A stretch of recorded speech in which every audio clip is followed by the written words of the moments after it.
Shalom, shalom, shalom, bien-aimés. Que Dieu soit loué. Vraiment, nous sommes dans la joie d'être là aujourd'hui. Dieu nous a fait grâce d'être là. C'est vrai qu'on a commencé avec 30 minutes de retard, comme nous l'avons signalé dans notre page Facebook. Mais c'est suite aux travaux qu'il y avait dans la maison. On ne pouvait pas combiner la vidéo avec les bruits, mais Dieu soit loué, on est là. On bénit le Seigneur. J'espère que tu te portes bien. Si tu es en vie, ça veut dire que Dieu t'a gardé, il t'a donné les souffles. C'est pourquoi nous voulons lui laisser la première place. Nous voulons vraiment lui dire merci. Et nous voulons passer ces moments précieux dans la parole de Dieu. J'ai dit shalom à tout le monde. Shalom au frère Samuel. Shalom à tous les bien-aimés qui nous suivent sur YouTube, qui nous suivent sur Facebook. Que le Seigneur vous bénisse. Voilà, comme d'habitude, nous sommes là autour de la parole de Dieu. Et aujourd'hui, nous allons aborder un thème que nous avons intitulé « Ne fuis pas l'appel du Seigneur ». Ne fuis pas l'appel du Seigneur. Le Seigneur nous appelle tous. Il a un plan merveilleux pour toi. Ce n'est pas par hasard que tu es venu au monde. Ce n'est pas par hasard que tu existes. Il y a des gens avec qui vous êtes nés le même jour. Il y en a qui sont morts juste dans la maternité. Mais si Dieu t'a gardé en vie, Dieu t'a protégé, ça veut dire qu'il avait un plan merveilleux pour toi. Ça veut dire que Dieu a des projets de paix, de bonheur pour toi. C'est comme ça que tu es là, c'est comme ça que je suis là. Et dans ses plans, Dieu a un appel qu'il lance à tout le monde. Un appel que nous appelons l'appel au salut. Dieu, la Bible nous montre dans le livre de Jean, chapitre 3, verset 16, que Dieu, dans son amour, il avait envoyé son Fils unique mourir sur la croix pour nous. C'était dans quel but? C'était dans le but que ses enfants puissent être sauvés. C'était dans le but de nous communiquer les saluts. J'espère que vous m'entendez bien, voilà. J'ai ajusté un peu mon micro. C'était dans le but de nous communiquer les saluts. Dieu ne voulait pas la perdition de l'homme, il avait envoyé Jésus-Christ. Et il nous appelle, peut-être, toi tu dis, mais moi je ne vois pas Dieu. Comment tu peux me dire que Dieu m'appelle? C'est quoi d'abord l'appel de Dieu? Et Dieu il appelle les gens comment? Comment je saurais que Dieu m'appelle? C'est vrai, nous allons nous inspirer d'un exemple de la Bible. Nous allons voir l'exemple du prophète Jonas, comment Dieu l'avait appelé et Dieu l'avait envoyé en mission, comment Jonas avait fui l'appel de Dieu. Cela se trouve dans le livre de Jonas, Jonas chapitre 1, verset 1 à 3. Là, on nous montre l'exemple de Jonas, mais sache que le Seigneur, il parle tantôt d'une manière, tantôt d'une autre. Job nous dit ça. Job nous dit que le Seigneur parle tantôt d'une manière, tantôt d'une autre, mais les hommes de Dieu, les hommes ne prennent pas attention à la voix de Dieu. Peut-être tu te dis, comment je vais reconnaître que Dieu m'appelle? Comment je saurai que Dieu m'appelle? Dieu nous parle d'une manière ou d'une autre. Par exemple, quand on regarde les événements qui se passent dans le monde avec coronavirus, ça c'est un appel de Dieu. Ça nous interpelle, ça nous montre que Dieu nous appelle à la repentance. Ça nous montre que le retour de Christ est proche, nous devons nous préparer. Ça, c'est un appel de Dieu lancé à l'humanité. Parce que le souci primordial de Dieu, c'est le salut de l'humanité. Il ne veut qu'aucun périsse, mais il veut que nous puissions tous avoir la vie éternelle. Il nous lance cet appel-là. Notre salut, il nous propose notre salut. Dieu nous propose notre salut. Il nous annonce le salut. Il nous appelle pour nous sauver. Il nous appelle pour nous restaurer. Il dit dans sa parole, « Venez en moi, vous tous qui êtes fatigués et chargés. Je vous donnerai du repos. » Ça, c'est la voix de Dieu. Et la voix de Dieu, tu vas l'entendre au travers de la prédication de ses serviteurs, au travers de la voix de ses envoyés. Dieu ne va pas descendre, il ouvre le ciel, tu vois, Dieu, il descend, il dit, « C'est moi, je t'appelle. » Non. Il va passer au travers de ses serviteurs. Et la Bible dit quand tu reçois un homme de Dieu, quand tu reçois la parole de Dieu, c'est Dieu qui te parle. C'est la voix de Dieu qui te parle au travers de son serviteur. Moi, en tant que l'homme, je dois répondre à l'appel de Dieu. Je dois dire oui à l'appel de Dieu, à la main d'amour que le Seigneur me tend pour mon salut. Dieu nous aime. Il a le projet de paix pour nous. La Bible dit, je connais les projets que j'ai formés sur vous. Projet de paix et non de malheur, pour vous accorder de l'avenir et de l'espérance. Ça, c'est le projet de Dieu. Le Seigneur veut que nous puissions avoir de l'avenir et de l'espérance. L'avenir sur la terre des hommes et l'avenir au ciel. Un jour, l'apôtre Pierre a dit à Jésus, nous avons tout quitté, nous avons tout abandonné, nous t'avons suivi. Qu'est-ce que nous allons recevoir en retour? Jésus lui a dit, il n'y a personne qui, ayant quitté à cause de moi ses biens, ses parents, ses revenus, tout ce qu'il a, il va recevoir au centuple dans le siècle présent. Certes, il y aura des persécutions, mais dans le siècle à venir, il va recevoir la vie éternelle. Donc le Seigneur nous propose le salut, il nous propose le bonheur sur la terre et il nous propose aussi le bonheur au ciel. Il nous propose la vie éternelle. C'est ça d'ailleurs l'essentiel, le plus important dans la vie du chrétien. Parce que ma Bible me dit, à quoi ça sert à un homme de gagner tout le monde s'il doit perdre son âme? Tu peux gagner des richesses, tu peux gagner de biens, mais tout cela est passager. Alors aujourd'hui, au travers, à la lumière de la parole de Dieu, nous allons voir comment Dieu appelle les hommes au salut et comment l'homme doit répondre à l'appel de Dieu. Donc, sans plus tarder, je vais lire la parole de Dieu dans le livre de Jonas. Je suis dans Jonas, chapitre 1, versets 1 à 3. Voilà, Jonas, chapitre 1, versets 1 à 3. La Bible nous dit ceci. La parole de l'Éternel fut adressée à Jonas, fils d'Amittai, en ces mots. Lève-toi, va à Ninive, la grande ville, et crie contre elle, car sa méchanceté est montée jusqu'à moi. Et Jonas se leva pour s'enfuir à Tarsis, loin de la face de l'Éternel. Il descendit à Jappo, et il trouva un navire qui allait à Tarsis. Il paya le prix du transport et s'embarqua pour aller avec les passagers à Tarsis, loin de la face de l'Éternel. Ici, on nous montre l'exemple de Ninive. La ville de Ninive, la Bible dit que les gens qui étaient dans la ville de Ninive ne se comportaient pas bien. Ils marchaient dans la méchanceté. Ils marchaient dans le péché. Et ça ne glorifiait pas le Seigneur. Ça ne glorifiait pas le Seigneur, le fait qu'ils marchaient dans la méchanceté. Dieu sait que le salaire du péché, c'est la mort. Mais comme Dieu veut notre salut, il veut notre bien. La Bible nous dit que le Seigneur a envoyé Jonas.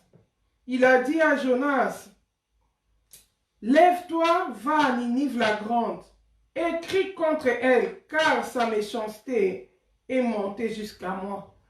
Dieu pourvoit le salut de Ninive. Il remarque que la manière dont les gens de Ninive sont en train de se conduire, ça va leur conduire à la dérive, ça va leur conduire à la destruction. Leur méchanceté, la méchanceté de leurs actes va les emmener en enfer. Dieu, dans son amour, il ne reste pas insensible. Il envoie son serviteur. Toi qui disais, mais comment Dieu parle? Comment je saurais que Dieu m'appelle? Dieu ne va pas venir dans la chair, mais il va envoyer ses serviteurs. Cette fois-là, Dieu a envoyé Jonas pour le salut de Ninive, pour qu'il ait crié à Ninive, pour que les gens de Ninive puissent se repentir. Il devait leur dire que Dieu va détruire la ville de Ninive. Il devait leur dire que Dieu peut détruire la ville de Ninive à cause de leur péché. Mais Jonas a préféré fuir l'ordre de Dieu. Jonas a préféré fuir l'appel de Dieu. Ici, Jonas, c'est un serviteur de Dieu, c'est un prophète, C'est un prophète, c'est la bouche de Dieu. Dieu parle au travers de ses prophètes aussi. C'est l'envoyé du Seigneur. Mais le Seigneur l'envoie pour prêcher la repentance à Ninive, pour leur donner la vérité, pour qu'ils soient sauvés. Parce que Dieu avait vu les péchés de Ninive, mais Jonas refuse l'appel de Dieu. Tu peux être aussi serviteur de Dieu. Tu connais la vérité. Tu connais que le salaire du péché, c'est la mort. Tu sais peut-être dans ton église, dans ton entourage, dans le milieu où tu sers le Seigneur, que les gens ne craignent pas Dieu, que les gens vivent dans le péché, mais tu refuses de leur dire la vérité. C'est fuir l'appel du Seigneur. Aujourd'hui, le Seigneur nous dit, ne fuis pas l'appel du Seigneur. Ici, c'est l'appel, excusez-moi, ici, c'est l'appel pour apporter le salut à d'autres personnes. Ils refusent. Or, nous avons été sauvés pour sauver aussi. Nous avons été sauvés pour gagner les autres. Nous avons été sauvés pour prêcher la parole, pour apporter la parole aux autres. Jonas, Dieu a eu pitié de lui. Dieu l'a sauvé, Dieu l'a gagné. Il est devenu un serviteur de Dieu, un prophète. Mais il refuse d'apporter le salut à d'autres personnes. Il fuit l'appel de Dieu. L'appel d'aller annoncer la vérité. Bien-aimés, beaucoup de gens, beaucoup des hommes de Dieu sont comme ça. Tu connais la vérité sur le péché, tu connais la vérité sur le dépouillement, mais tu ne veux pas dire la vérité aux gens. Pourquoi? Parce que tu regardes l'intérêt de ton ventre. Tu refuses. D'autres personnes ont peur de la persécution. Si je leur dis la vérité, ils ne vont plus m'honorer. Je ne recevrai plus l'argent que je reçois en retour.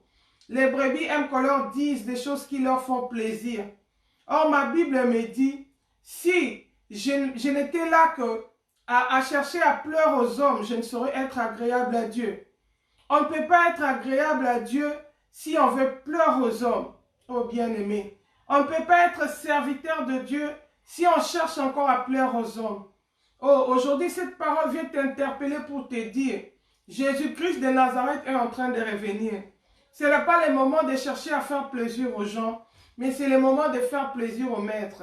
Si tu es un vrai serviteur de Dieu, si réellement le Seigneur t'a appelé à son œuvre, parce que ma Bible me dit du reste, la moisson est grande, mais il y a peu d'ouvriers. Si réellement toi, tu estimes que Dieu t'a choisi, tu estimes que Dieu t'a réellement appelé, alors dis la vérité. Dis la vérité au peuple de Dieu. Parle pour le salut des âmes. N'aie pas peur de la persécution. N'aie pas peur que les hommes te rejettent. La Bible dit, si tu rejettes la vérité, Dieu va aussi te rejeter. Alléluia. Jonas n'a pas voulu tous les tracas que la mission entraînait.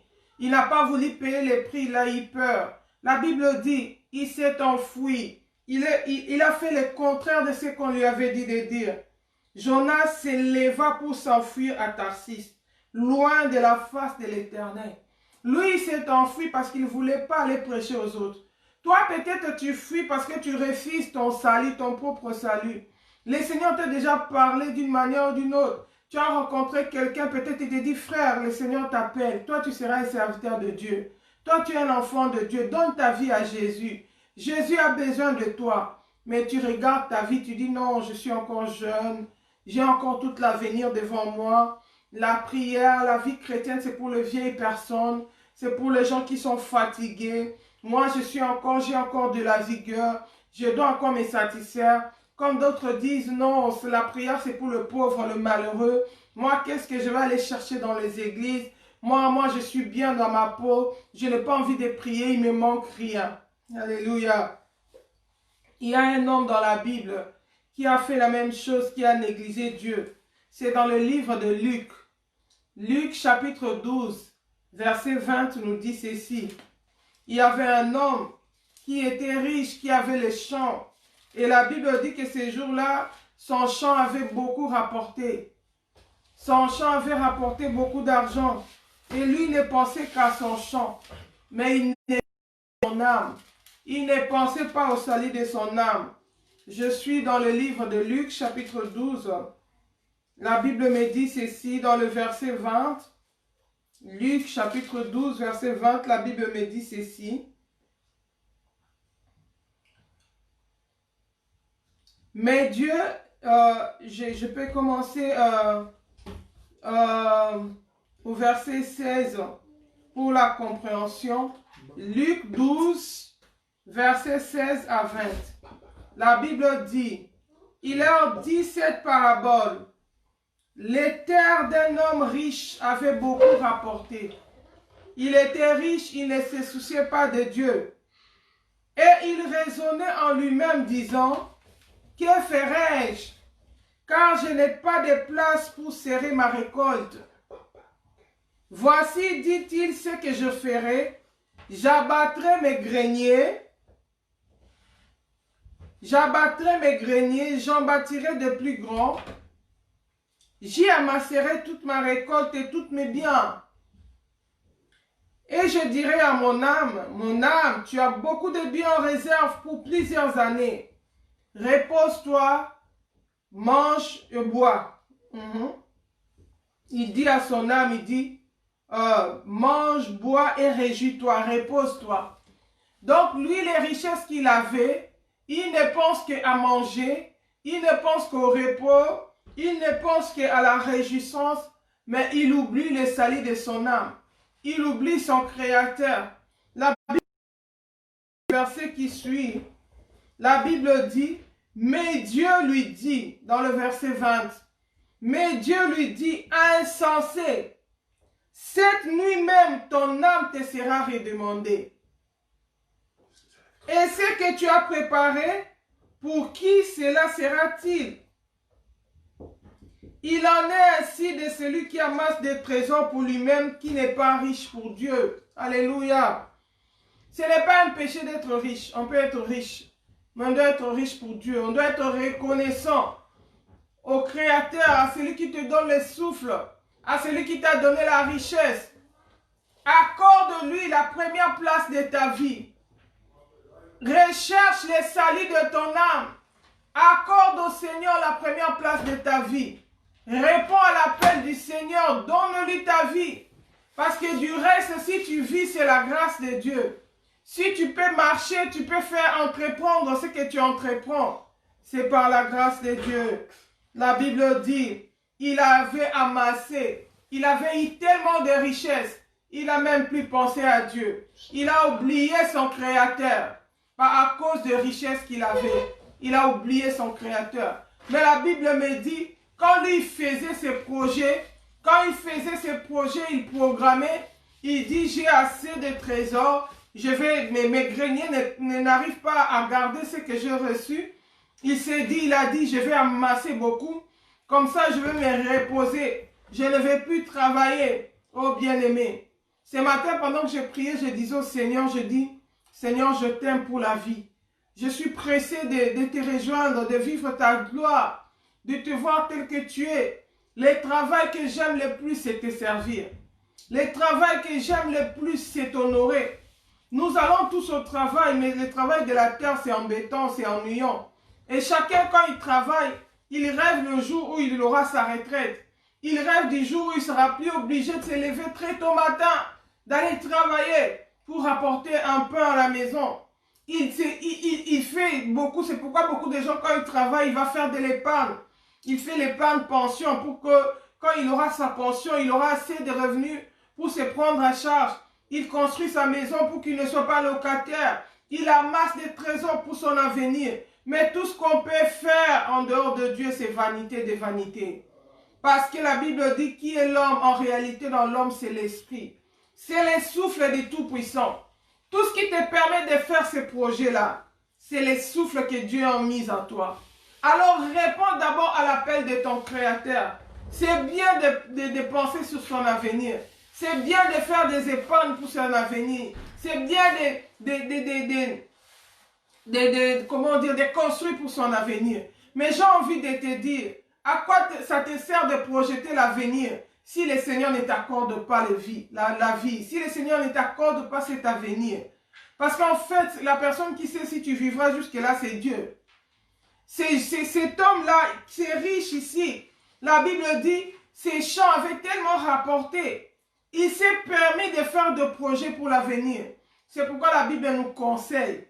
Il nous dit, ne dites pas, demain je ferai ceci, Demain, je ferai cela. Demain, je veux voyager. Mais dites si le Seigneur le veut. Parce que c'est le Seigneur qui connaît l'avenir. Lui, il avait fait des plans en dehors du Seigneur. Le Seigneur lui a dit, malheureux que tu es, parce que tu ne sais pas. Dieu lui dit, insensé, cette nuit même, ton âme te sera demandée.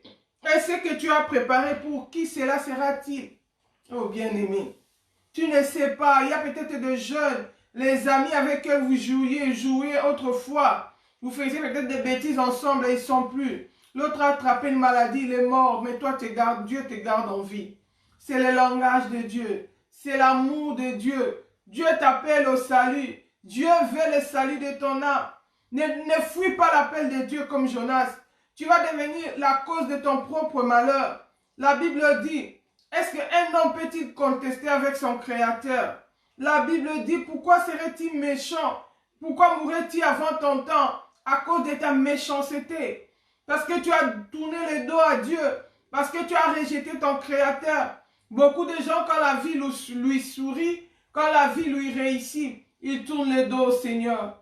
Et déjà, la plupart aussi pensent qu'ils ne peuvent pas réussir en empruntant la voie de Dieu. C'est pourquoi ils vont dans des voies détournées. Ils vont dans la magie, ils font des pactes, ils vont dans le fétichisme, ils vont dans l'occultisme, ils empruntent dans la franc-maçonnerie, ils empruntent des chemins tortueux, des chemins qui mènent en enfer. La Bible dit Jésus-Christ est le chemin, la vérité et la vie. Personne ne peut aller au Père s'il ne passe par lui. La Bible dit large et spacieux les chemins qui mènent en enfer. Beaucoup de gens suivent beaucoup de chemins, mais ça mène en enfer. Il y a un seul chemin qui mène à la vie. Le chemin étroit et resserré, c'est le chemin de la vie, c'est Jésus-Christ de Nazareth. Venons à lui. Donne ta vie à Jésus. Jeune, ne remets pas à demain ta décision. Ne te dis pas non, que je parcours d'abord le monde entier, que je visite d'abord tous les sites du monde, que j'accomplisse d'abord mes projets, puis je verrai. Projet sans Dieu, c'est vanité. Ces jeunes, ces riches ici, il avait des projets. Il avait beaucoup travaillé. Ses affaires avaient réussi. Son entreprise avait réussi. Et il avait des projets pour l'avenir. Mais les projets n'ont jamais eu lieu. Parce que cette même nuit, le Seigneur lui a redemandé son âme. C'est pourquoi la Bible dit, dans le livre la Bible nous dit dans le livre de... Encore, dans Hébreux 7, plutôt dans Hébreux 7, 15, aujourd'hui, si tu entends sa voix, n'endurcis pas ton cœur. Toi, peut-être tu es enfant de Dieu, mais peut-être le Seigneur t'a déjà parlé, que la manière dont tu t'habilles, ça ne le glorifie pas. La manière dont tu mets les faux cheveux, la manière dont tu mets les faux ongles, le maquillage, ça n'honore pas le Seigneur. Mais tu remets à demain, tu fuis l'appel de Dieu. Tu fuis la voie de Dieu. Non, ça c'est trop dur. Est-ce que je ne peux pas vivre sans ça? D'autres disent que je me marie d'abord, que je fasse une fête, que tout le monde voit comment je suis belle, comment je suis maquillée. Après, je verrai. La Bible dit, trompe ton Dieu. Est-ce qu'un homme peut tromper Dieu? Qu'est-ce qui te dit que tu vas même te marier? Le main appartient au Seigneur. Tu n'as jamais vu des gens mourir sans se marier? L'avenir est entre les mains du Seigneur. Aujourd'hui, le Seigneur nous interpelle tous. Dieu nous appelle. Il nous appelle à la repentance. Il nous appelle au salut. Oh, bien-aimé, ne fuis pas l'appel de Dieu. Nous allons lire encore la parole de Dieu dans le livre des Actes des Apôtres. Je suis dans le chapitre 17. Actes chapitre 17. Là, c'est Paul qui arrive à Athènes. Paul se retrouve à Athènes. Et quand il entre dans cette ville-là, la Bible dit qu'il était irrité. Pourquoi? Parce que les Athéniens, c'était des idolâtres. Il y avait beaucoup d'idoles dans leur ville. À Athènes, il y avait beaucoup d'idoles. C'est un peu comme en Belgique ici. Trop d'idoles partout, dans tous les coins. Vous avez des statues. Il y avait beaucoup d'idoles et parmi les inscriptions, c'était écrit à un Dieu inconnu. Il y avait beaucoup d'idoles et la Bible dit que les Athéniens c'était des gens qui, moi je les appelle de paresseux, c'est des beaux discoureurs. Ils passaient leur temps à s'asseoir dans les places publiques, à raconter, à discourir. C'était des philosophes, des gens qui voulaient réfléchir sur la vie. Ils se pensaient intelligents, ils étaient religieux, ils avaient beaucoup de faux dieux, beaucoup d'idoles. Quand Paul est arrivé à Athènes, la Bible dit qu'il était irrité par tout ce qu'il voyait là. Il a commencé à leur dire, je suis dans Actes 17, verset 30 à 33, la Bible dit ceci, à 30 à 31, la Bible dit ceci, Dieu, sans tenir compte de tant d'ignorance, annonce maintenant à tous les hommes, en tout lieu, qu'ils aient à se repentir. Bien-aimé, Dieu t'appelle à la repentance. Tu es peut-être chrétien, mais tu es un chrétien tiède. Tu es un chrétien qui est ni chaud ni froid. Chrétien, quand tu es à l'église, en dehors dans l'église, quand tu vas dans les boîtes de nuit, tu deviens un païen. Quand tu vas dans les fêtes, c'est toi qui bois même les champagnes plus que même les non-croyants. Tu te dis chrétien, mais tu ne t'es pas encore séparé du champagne. Tu te dis chrétien, tu bois encore de l'alcool. Tu te dis chrétien, tu portes encore des mini-jupes, des mini-robes. Tu te dis chrétien, tu exposes encore ta nudité devant les gens. Tu dis des insanités, tu es encore dans le vie des groupes, de clubs. Vous vous retrouvez dans des groupes pour calomnier, pour raconter.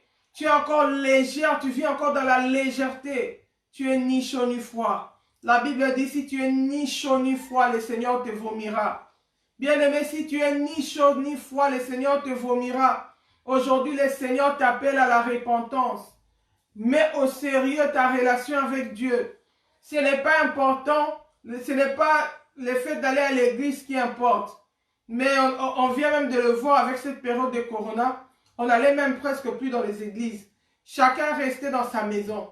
Mais si toi tu es allé dans l'église pour te faire voir, mais tu ne crains pas Dieu, tu es hypocrite. Et je te dis que les hypocrites n'hériteront pas le royaume des cieux.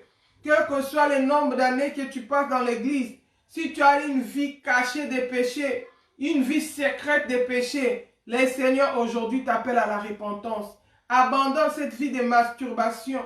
Abandonne cette vie d'impudicité. Cette vie de copains-copines. Tu es enfant de Dieu, mais tu as des copains. Tu es enfant de Dieu, mais tu vis dans le sexe, dans l'impudicité, dans les passions charnelles. Tu es enfant de Dieu, tu vis dans l'envie. Tu as envie jusqu'à mourir, oh bien-aimé. Si tu entends ma voix, répands-toi. Apocalypse nous dit, aucun impudique n'héritera le royaume des cieux. Aucun idolâtre n'héritera le royaume des cieux. Toi, peut-être, l'idolâtrie, c'est les sports. Tu adores les sports. Oh bien-aimé, répands-toi. Donne la première place à Christ.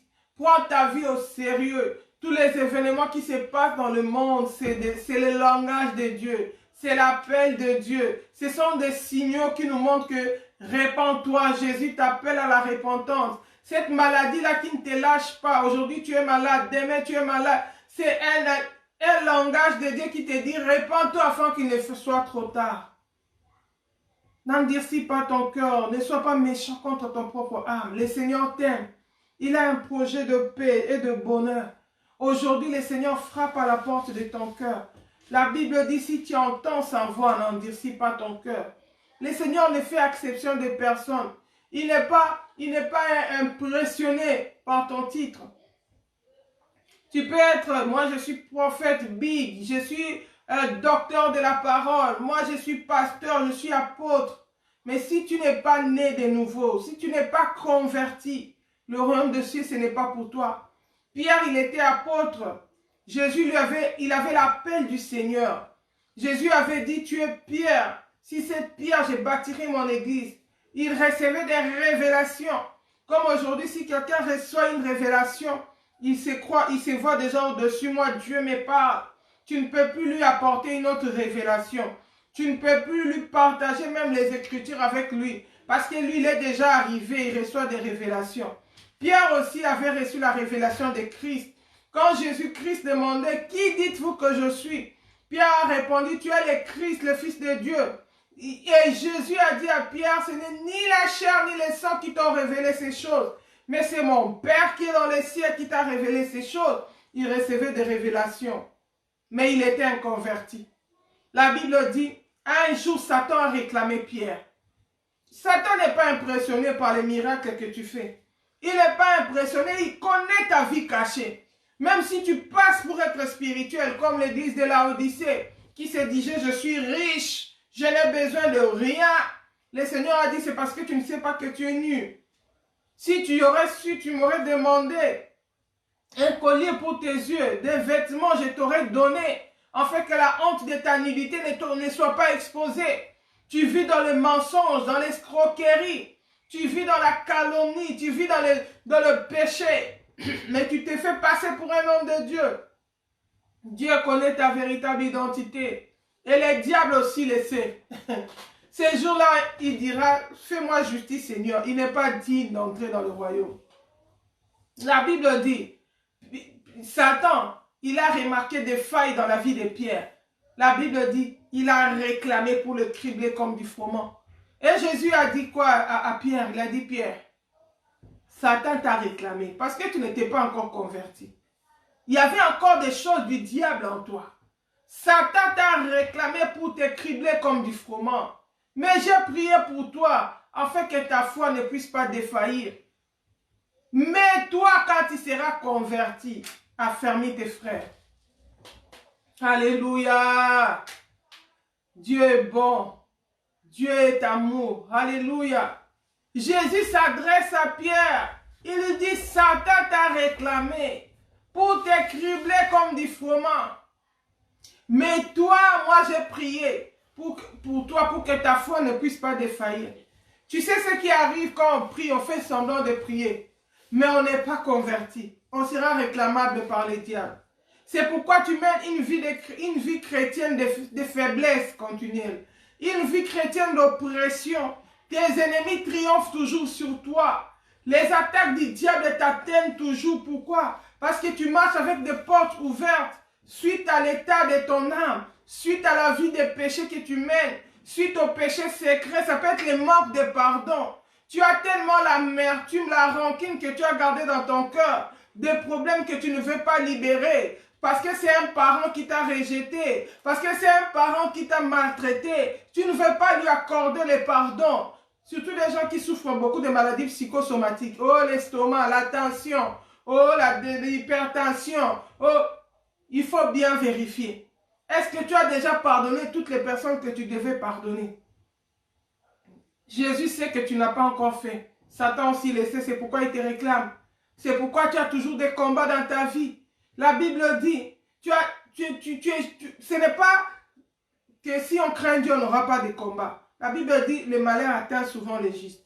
Mais la différence, c'est que le Seigneur va toujours te délivrer. Mais toi, c'est que le diable projette de faire, il accomplit, il n'y a pas de délivrance. Pourquoi? Parce qu'il y a des réclamations dans ta vie. Parce que le diable voit que tu n'es pas converti. Il connaît ta véritable identité. Au lieu de faire semblant, la Bible dit, celui qui cache ses transgressions ne prospère pas. Arrête de cacher tes péchés. Arrête de faire l'hypocrite. Tout le monde te connaît, la sœur en Christ la plus zélée, mais tu connais réellement ce que tu es toi-même. Quand tu es dans ta chambre à coucher, pendant tes nuits, tu connais comment tu passes ton temps à faire ce qui te suit. Oh bien-aimé, répands-toi. Si tu entends ma voix, sache que Dieu t'appelle à la repentance. Si tu n'arrives pas de toi-même, recherche les secours d'un homme de Dieu qui craint Dieu. Recherche de l'aide, qu'on vienne t'aider à sortir de cette prison de l'ennemi. Jésus a aidé Pierre. Pierre n'était même pas conscient de son problème, mais Jésus connaissait qu'il n'était pas converti. Son problème, c'était qu'il n'était pas converti. Il a dit, j'ai prié pour toi. Tu sais, quand tu pries, tu vis la défaite. Tu vis tellement la défaite, tu seras dans la confusion. Ça va déranger ta foi. Tu vas te dire, mais Dieu, il ne m'aime pas, je ne comprends pas. Peut-être j'ai déjà abandonné ceci. Peut-être j'ai déjà fait ceci, mais comment ça ne marche pas dans ma vie? Tu vas accuser Dieu de tous les maux. Mais c'est parce que tu n'es pas conscient de la cause de ton problème. Jésus a dit à Pierre, j'ai prié pour toi, pour que ta foi ne puisse pas défaillir. Que tu ne perdes pas la foi au travers de cette réclamation. Mais quand il sera converti, affermis tes frères. Il était apôtre, il avait la vision, il avait l'appel de Dieu, mais il n'était pas converti. Dieu l'a appelé à la conversion. Oh bien-aimé, aujourd'hui Dieu t'appelle à la conversion. Toi qui diras, oui, moi j'ai déjà reçu Jésus. Dieu m'a déjà appelé au salut. Dieu t'appelle à la conversion, à la nouvelle naissance, à la transformation de vie. C'est pourquoi les apôtres prêchaient et disaient, répentez-vous et convertissez-vous. Jésus a dit à Pierre, quand tu seras converti, affermis tes frères. Tu ne peux pas aller affermir les autres pendant que tu n'es pas encore converti. Tu passes ton temps. Tu es leader, tu es pasteur. Toi-même, tu n'es pas encore converti. Recherche ta conversion. Fais-toi aider pour ton salut et pour le salut des autres. C'est comme ça que tu deviendras utile. Alléluia. La Bible nous montre l'exemple de Jonas. Il a voulu fuir Dieu. Mais il a attiré les malheurs. La colère de Dieu est descendue dans le bateau. Depuis que tu fuis Dieu, tu es devenu le porte-malheur de ta famille. Tu es devenu la cause de beaucoup de troubles dans l'entreprise. Et la Bible dit, si un homme a un problème avec un homme, Dieu peut le défendre. Mais si un homme a un problème avec Dieu, qui va le défendre? Bien-aimé, ne conteste pas avec ton Créateur. Donne ta vie à Jésus. Dieu t'appelle à la repentance. Dieu t'appelle au salut. Finalement, Jonas, il a fui, mais ça n'a pas marché. Et les gens du bateau ont finalement compris que c'était Jonas qui avait un problème avec Dieu. La Bible dit, ils ont pris Jonas. Ils ont jeté Jonas dans l'eau. La Bible dit, on a jeté Jonas dans l'eau. Ils ont demandé, Seigneur, pardonne-nous. Mais on va les jeter parce que c'est lui qui est la cause du trouble. On ne veut pas perdre nos âmes à cause de Jonas. La Bible nous montre que finalement Jonas avait compris. Il s'était repenti. Il a compris qu'il fuyait la colère de Dieu. Et il est retourné à Ninive, Dieu. Le poisson l'a vomi à Ninive, là où Dieu l'avait envoyé. Dieu t'attend là où il t'avait appelé. La voix là que tu avais entendue de Dieu, ça t'attend jusqu'aujourd'hui. Dieu veut que tu reviennes à lui. Qu'est-ce qu'il t'avait dit quand tu l'avais accepté? Quand tu l'avais fraîchement donné ta vie? Quelles étaient les recommandations du Seigneur pour ta vie? Reviens à l'appel de Dieu. Obéis à l'appel de Dieu. Tu es un homme, tu peux te tromper. Peut-être parce que tu n'avais pas bien compris l'appel de Dieu. Peut-être parce que tu as été influencé par l'entourage. Tu as été mal encadré. Aujourd'hui, le Seigneur t'appelle à la repentance. Le Seigneur t'appelle au salut. Reviens à ton premier amour. La Bible dit, Dieu ne fuit pas l'appel de Dieu. Dieu nous appelle à la repentance. Dieu veut notre salut. Si tu entends ma voix aujourd'hui, sache que le Seigneur qui t'interpelle, que cette parole ne te laisse pas en paix jusqu'à ce que tu prennes la décision de revenir à Christ de tout ton cœur, que tu lui donnes totalement ta vie, que tu abandonnes la vie des péchés que tu mènes, que tu abandonnes la vie secrète. Ce n'est pas important de dire, moi j'ai fait 50 ans à l'église, c'est nous qui avons commencé. Ça, ce n'est pas ce qui importe. La Bible dit d'ailleurs, la plupart des premiers seront les derniers.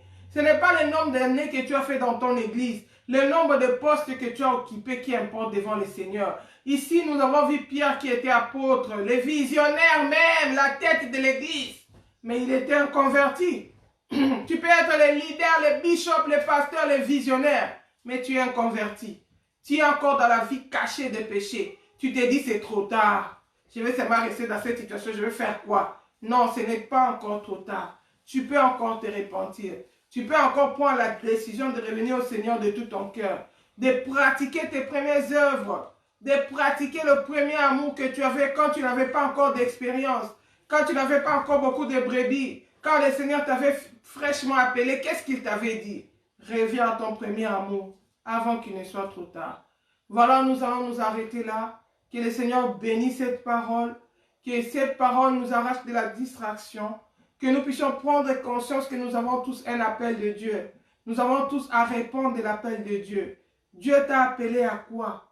Sœur, frère, Dieu t'a appelé à quoi? Et toi qui n'as pas encore donné ta vie, Jésus t'étend la main. Si tu en sens savoir aujourd'hui, donne-lui ta vie et tu ne regretteras pas de le faire. Il va t'accorder le pardon de tes péchés. Il va t'accorder aussi la vie éternelle. Il prendra soin de toi. Voilà, nous allons nous arrêter là. Shalom, shalom, que le Seigneur vous bénisse. Si Jésus-Christ ne revient pas, on se retrouve samedi prochain à 11 h, heure de Paris.